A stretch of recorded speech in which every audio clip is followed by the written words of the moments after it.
Asyukan si naa na sad ta sa area karon no, natay lampasan kana diha kay diha ta magtukod og balay nga sakto nato papahulayan. Asyukan si init na ta makasugod og lampas no kay gikan magutag workout sa dagan. Ang advisable gyud ani is dapat sayo kanang dili pa init pero wag ipakarata na nako para dali ra kayo mahuman. Sayo gyud ta dapat maglampas no kay para humok pa ang sagbot og dili kayo ta mainitan bisag isa ra ka oras nga pagpanglampas dako na tag maagi ana pero og ani init grabe nakasakit og dali ra makaluya dayon gahi pod og hunit ang sagbot pag inani na orasa. Asyukan si wala man sad tay gadalian mo nang hinahinay ra pod ta diha sa atong pagpanglampas bahalag init na kay nag-una pa man sad tag training mas maayo man sad una ang training kaysa maglampas ta una kay maluyahan man sad tag una ta maglampas aya ta mag-training. Asyukan si daghan na kay mga dagko nga kahoy di nanubo no kay tungod sa dugay na kayo ni wala na atiman og nalampasan sayang kay yuta tubo ra ang sagbot og mga kahoy nga di mapuslan ang mga kahoy ray nakapahimulos sa katambok sa yuta. Gamay raman kay nga area atong magamit sa balay nga tukuran no pero atong giluwagan kay may na lang atong matamnan og sayote, kamuti, bingala ug uban pang lagutmon. Mas maayo sa jud nga hawanan nato ang area no kay para di maalaan nga walay gaatiman. Diri sa lasang kung unsa taman kadako imong mahawanan mo na imong angkon pero dili pagid na maimo.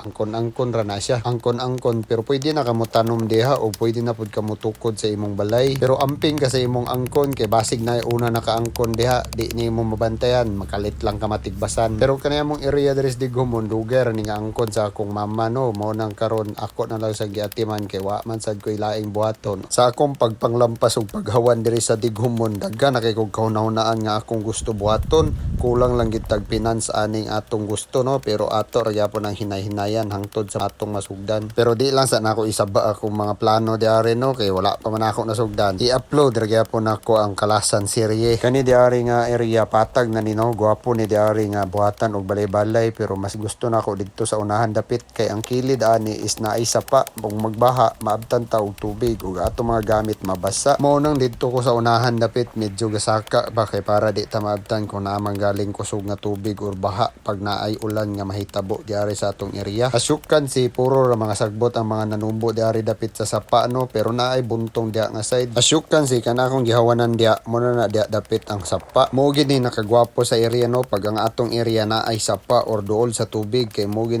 isa nga atong kinahanglan sa kinabuhi. Kay aron og naatay lutuon dali ra kaayo og sayon ra ta makaluto di na kay ta magdalaha og daghan pang tubig gikan sa baryo. Okay ra way kuryente basta naalay tubig di man sa ta diri mo puyo. Asyukan si og naanay sapa or tubig ang inyong area dako kay na nga blessing no at timana na ninyo ay na maghulat nga lisigon or iliugon na sa uban balag sa isa ka semana kaisa nimo malaagan di man sad kinahanglan nga adlaw-adlaw nimo bisitahan. Ang importante atong matamnan og atong mapahimuslan ang yuta nga gihatag sa ato as kinayahan. Asyukan si mo na atong nahawanan sa atong paglampas karon sa area no medyo luag na. Sunod nato bisita day magtanom na ta dayon magtukod na ta sa atong balay. Asyukan si diya day ta magbuhat og balay-balay no.